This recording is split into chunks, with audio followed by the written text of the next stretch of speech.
नमस्कार मित्र, आज आपल्या जी दत्तात या स्पोकन इंग्लिशच्या यूट्यूब चॅनलवर आपलं मनपूर्वक स्वागत। आजचा आपला अतिशय प्रसिद्ध, अतिशय वापरला जाणारा असा महत्त्वाचा विषय जो आहे तो म्हणजे ॲज वेल ॲज।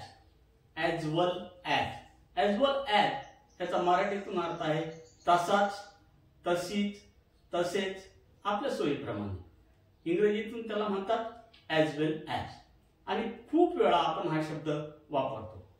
खरं पाहता ॲज वेल ॲज हे एक कंजंक्शन आहे। त्याच्याने दोन वेगळे शब्द जोडले जातात एकाच जातीतले।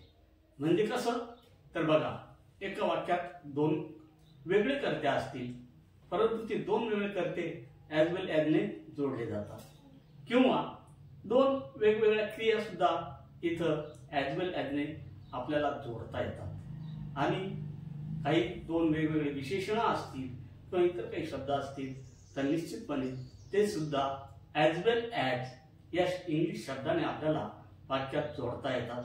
आणि इथं अर्थबोध आपल्याला असा होतो तसा, तशीच, तसेच, सोयीनुसार अर्थ ध्वनित होत असतो। तर बघूया याचा वापर कसा करायचा आणि याचा एकदा वापर आला तर भरभर इंग्रजी कसं बोलता येतं हे तुम्हाला आपोआपच उमगेल, समजेल। तो श्रीमंत आहे तसाच दयाळू आहे, हे आपल्याला बोलायचं आहे। तो श्रीमंत तसाच दयाळू आहे। म्हणजे इथं श्रीमंत आणि दयाळू हे दोन विशेषणं आपण तसाच या शब्दाने जोडलेले।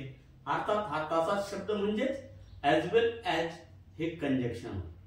आणि मग हे वाक्य कसं होईल तर आपण बघूया। तो श्रीमंत तसाच दयाळू आहे। पुन्हा मी रिपीट करतो, तो श्रीमंत तसाच दयाळू आहे। He is rich as well as kind. He is rich as well as kind. He is rich as well as kind. दुसरं उदाहरण घेऊया। तू माझा भाऊ तसाच चांगला मित्र आहे। तू माझा भाऊ तसाच चांगला मित्र आहे। बघा, you are my brother, you are my brother as well as the best friend. You are my brother as well as the best friend. पुढं अजून एक वाक्य घेऊया, परंतु आता इथं अतिशय लक्ष द्या। एक महत्वाची गोष्ट मी तुम्हाला इथं समजावून सांगणार आहे। ॲज वेल ॲज या कंजंक्शनने जोडलेल्या वाक्यात जर दोन भिन्न कर्ते असतील तर अशा वेळेस ॲज वेल ॲजच्या अगोदर वापरला गेलेला जो पहिला कर्ता आहे त्या पहिल्या कर्त्यानुसारच आपण हेल्पिंग व्हर्बचा वापर करायचा आहे। पुन्हा एकदा सांगतो, ॲज वेल ॲजने दोन कर्ते भिन्न कर्ते जोडलेले असतील तर अशा वेळेस पहिला जो कर्ता आहे ॲज वेल ॲजच्या अगोदर येणारा त्या कर्त्यानुसारच हेल्पिंग व्हर्बचा वापर करायचा आहे, मुळीच गांगरून जायचं नाही। तर बघा, या संदर्भातलं वाक्य आहे राजू तसाच तू चांगला आहे। नीट लक्ष द्या, राजू तसाच तू चांगला आहे। Raju as well as you is good. Raju as well as you is good. Raju as well as you is good.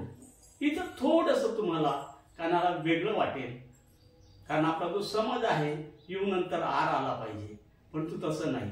हे ॲज वेल ॲजने जोडलेलं वाक्य आहे आणि याचा पहिला कर्ता राजू आहे, म्हणून राजू या कर्त्यानुसार आपल्याला हेल्पिंग व्हर्ब इजच घ्यावा लागणार आहे। पुन्हा मी सांगतो हे वाक्य मराठीतून, राजू तसाच तू चांगला आहे। राजू तसाच तू चांगला आहे। Raju as well as you is good. चुकून इथं आर गुड म्हणू नका। Raju as well as you is good. पुढचं वाक्य बघूया आपण। मी तसेच ती सुद्धा दोषी आहे। मी तसेच ती सुद्धा दोषी आहे। इथे बघा तोच प्रकार मी अवलंबलेला आहे, म्हणजे दोन भिन्न कर्ते आहेत आणि ते ॲज वेल ॲजने जोडलेले आहे।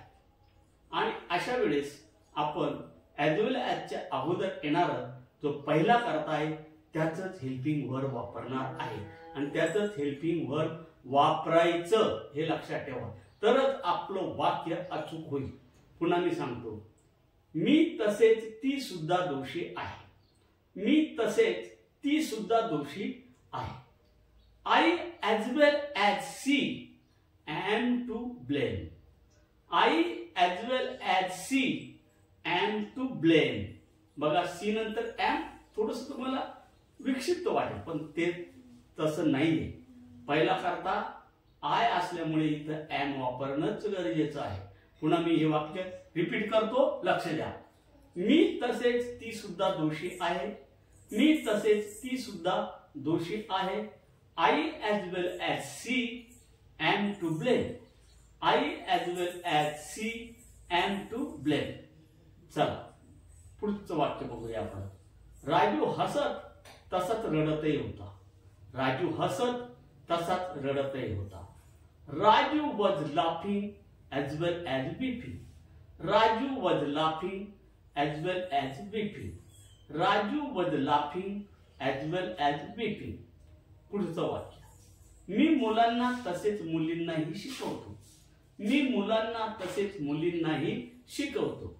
I teach boys as well as girls. I teach boys as well as girls. I teach boys as well as girls. बघा, अतिशय सोपा आणि सुंदर टॉपिक आहे. समजलाच असेल, थोडासा सराव करा, प्रॅक्टिस करा. निश्चितच यश तुमचं आहे आणि भरभर बोलायला लागा, वापर करा. धन्यवाद.